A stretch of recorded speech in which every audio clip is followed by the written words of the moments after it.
Hello everyone, welcome back to desi kitchen with Milisha Jain.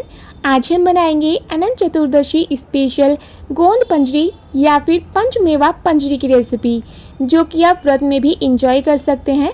ये खाने में भी काफ़ी टेस्टी लगती है, साथ में मेवा से बनी है तो काफ़ी ज़्यादा हेल्दी भी है। तो चलिए गाइस, बिना देरी किए पंचमेवा पंजरी बनाना स्टार्ट करते हैं। पंचमेवा पंजरी बनाने के लिए हमने सारे ड्राई फ्रूट्स ले लिए हैं। साथ में हमने आधे कोली को बारीक वाले कद्दूकस से कद्दूकस करके तैयार कर लिया है। आप चाहें तो मार्केट वाला डेसिकेटेड कोकोनट भी ले सकते हैं। नारियल का बुरूदा आपको किसी भी किराना स्टोर पर मिल जाएगा।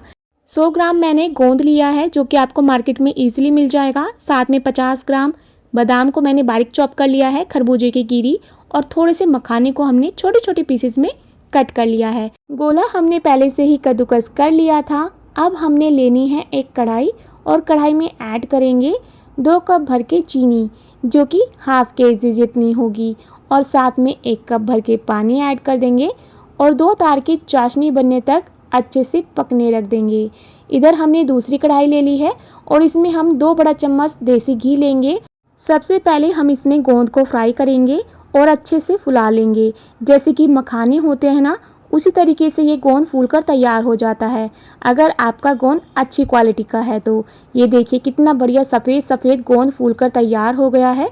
इसी तरीके से हमें गोंद को अच्छे से फ्राई करना है, बिल्कुल भी हमें इसे कच्चा नहीं छोड़ना है। जब तक ये पूरी तरीके से रोस्ट ना हो जाए, जब तक हमें इसे घी में इसी तरीके से भूनते रहना है। ये अच्छे से घी में ही भुन पाता है और फूल पाता है। तो आप अच्छे से घी को ऐड करिएगा और गोंद को अच्छे से फूलने तक भून लीजिएगा। बहुत ही अच्छी तरीके से ये फूलकर तैयार होता है, जैसे कि मखाने होते हैं ना, कुछ इसी तरीके से ये फूलकर तैयार होते हैं। गोंद हड्डियों को मजबूत करता है, साथ में शरीर को मजबूत बनाता है, एनर्जी देता है।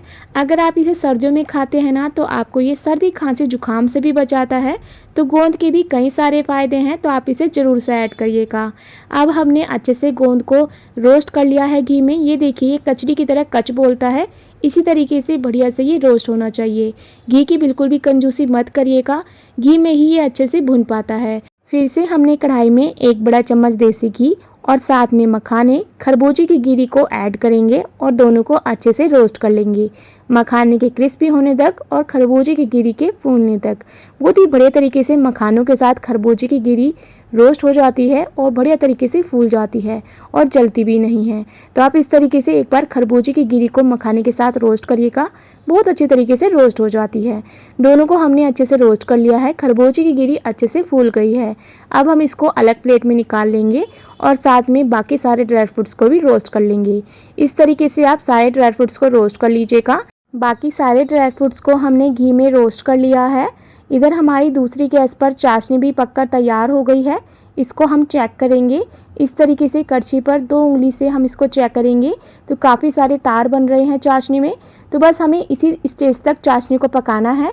अब हम इसमें सारे ड्राई फ्रूट्स को ऐड कर देंगे। चाशनी में ड्राई फ्रूट्स को ऐड करने से पहले जिस भी प्लेट या फिर थाली में आपको गोंद को जमाना है, उसको आप अच्छे से घी से ग्रीस कर लीजिएगा।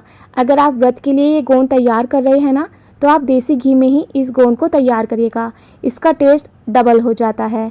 सारे ड्राई फ्रूट्स को हमने चाशनी में फटाफट से ऐड कर लिया है और थाली को भी अच्छे से ग्रीस कर लिया है घी लगा करके।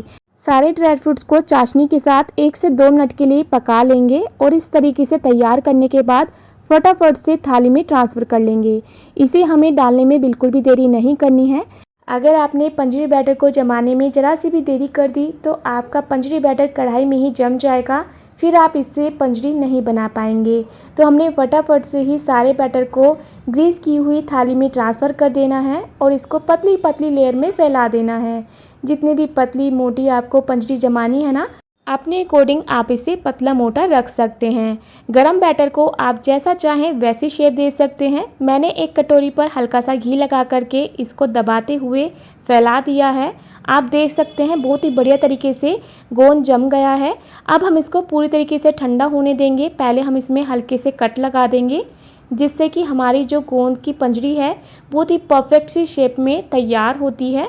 पिज़्ज़ा कटर से मैं गोंद की पंजरी में कट लगा दूंगी और फिर इसको पूरी तरीके से ठंडा कर लूँगी। इस तरीके से कट लगाने के बाद ना गोंद की पंजरी आसानी से ही निकल जाती है।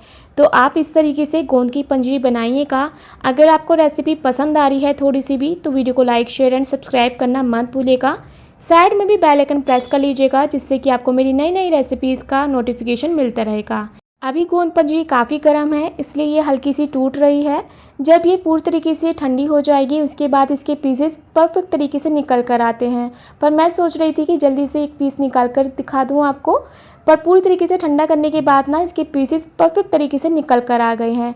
ये देखिए गाइस, हमारा ये परफेक्ट गोंद पंजरी बनकर तैयार हो गई है। आपको ये गोंद पंजरी की रेसिपी कैसी लगी, आप मुझे कमेंट बॉक्स में बताइएगा। रेसिपी पसंद आने पर वीडियो को लाइक करिएगा। फिर मिलती हूँ नई नई रेसिपी के साथ, जब तक के लिए बाय बाय।